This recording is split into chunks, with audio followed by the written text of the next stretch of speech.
Try this angle out here. Oh God, wear a shirt that fits, you fat fuck. I got a question for you. What do Nvidia's Volta technology and Richard Simmons have in common? Everyone's wondering when the fuck they're going to come out. Now, historically, Nvidia's product release cycle usually spans between 18 and 20 months, but maybe this time around there exist some circumstances that would prevent that from happening. Let's dig deeper into the stats, take a look at what's going on, and see if we can't figure things out.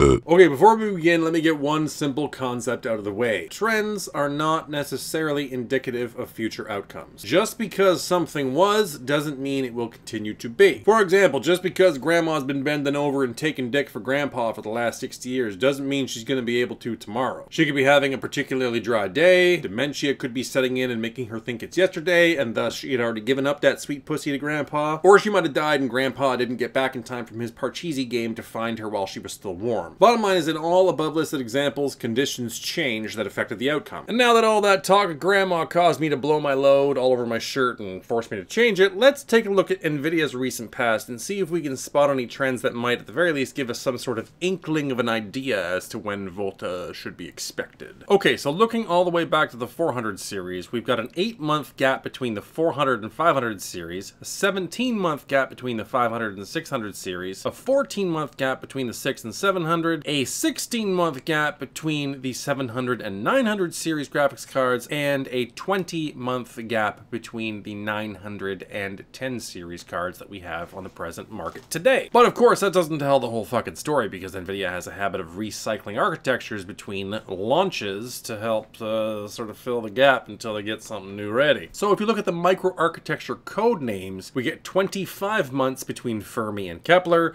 we get a grand total of 30 months between Kepler and Maxwell, 20 months between Maxwell and Pascal, and of course here we are in November of 2017, which is a grand total of, oh, quick, do some math, 18 months after the release of Pascal. So when you look at it like that, the 20-month gap in between Maxwell and Pascal actually seems considerably short when weighted against their counterparts from years past. So with that very rough math, it's not a bad bet to think that we'll see Volta consumer cards somewhere between January of next year all the way through to maybe October or November of 2018. But there's really a lot more to the story than just Nvidia's rhythmic, like clockwork release schedule to account for here. Whether or not we see Volta launched earlier in that cycle or later depends on a lot of other factors. Number one, AMD isn't particularly competitive right now, as evidenced by this graph. What you're looking at right now is a very poorly constructed graph plotting the release and relative performance values of both AMD and Nvidia flagship cards. So whenever a new card was released that was the best product of a given product stack, it makes it on this chart. And the values are calculated from relative performance values, so how they roughly performed versus their predecessors and versus competing cards at the time, from a number of sources at common resolutions of the day across a various suite of benchmarks. So as you can see by this graph, the early days from 2009 to 2010 were roughly equal in terms of raw performance. They were going back and forth blow for blow in terms of who had the top spot, until Nvidia slowly started to pull away, at the very least in terms of release date. They had always seemed like they were coming to market faster than AMD, and AMD was having to muster a response in order to counter. This continued until the release of cards like the 970, 980, 980 Ti, and then Nvidia just pulled away with the premium graphics card lead and left AMD in the dust to compete for scraps in the mid-range. Now the next code name from AMD is called Navi, and there's no real telling when that's going to be out.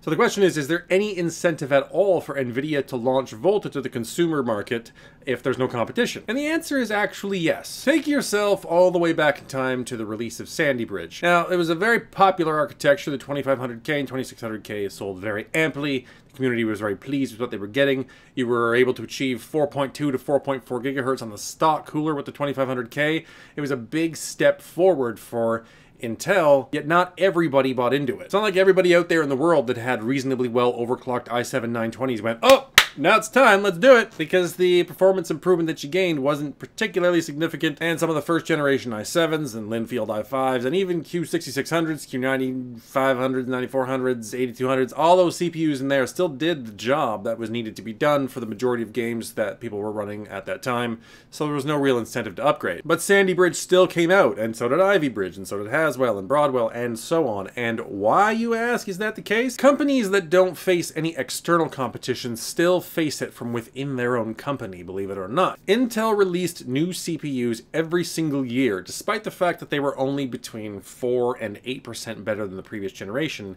and they still sold. Which is proof of concept that you don't really need too much to incentivize consumers to buy your product. Couple that with the fact that not everybody upgrades every generation, and you have plenty of incentive to buy Volta. So there are people out there with 600 series cards and 700 series cards that are like looking at Maxwell, and they were looking at Pascal going, I can ride this out for one more generation, but maybe that 20-30% bump that Volta gives them upon release is going to be the one to make them go, aha, now's the time. How NVIDIA figures this out is through some very complex analytics based on sales data, but essentially they're looking for the point where the current product stack kind of reaches market saturation. So if you're worried about Volta taking longer than 30 months since the release of Pascal to come out, that's probably not going to happen.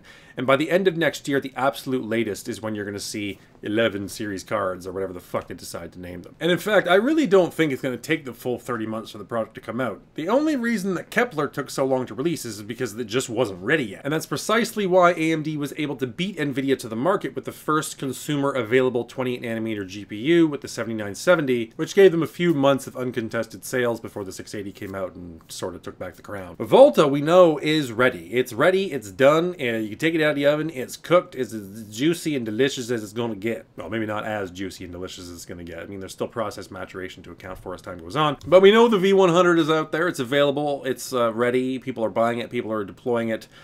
For, you know, deep learning and other things involving HPC, I think it's called, high performance computing, and GPU, and a bunch of other things that I don't really understand or know about or give a shit about. So really all NVIDIA is waiting for is for it to make the most financial sense for them to switch over. As for the possibility of a Pascal refresh, I guess that could technically still happen if it happened like right now, and that would give the Pascal 11 series cards like a year of shelf life before being replaced, which is not totally out of the realm of possibility, but considering we've already had brand new versions of the 1080 and 1070 come to market with faster memory, and the 1070 Ti was just released, it seems kind of unlikely. So having discussed all these factors, do I, experienced 15+ year veteran of the tech industry, do I want to make an estimate or a guess as to when exactly Volta will be launched? Yeah, I think I do. Now, looking at the schedule here of the major conventions, it looks like Computex is taking place in Taipei between June 5th and 8th of 2018. Let's go with that. That seems pretty reasonable. I don't necessarily think they're going to launch it at Computex, but it might coincide with it. So they might have a special press event or something like that, maybe the week before, maybe in Los Angeles or something, or it could be all the way in China, who the fuck knows. The fact that the 1070 Ti just came out is probably a good indicator that it's going to be at the very least 3 or 4 months before we hear any rumblings of Volta reaching the consumer market, and it still could be longer. I don't know. I don't have a crystal ball, even though my head happens to be shaped and shined like one. Anyhow, on to channel news, we just sold this house and purchased a new one, so sometime in the middle of January we will be moving into the new house.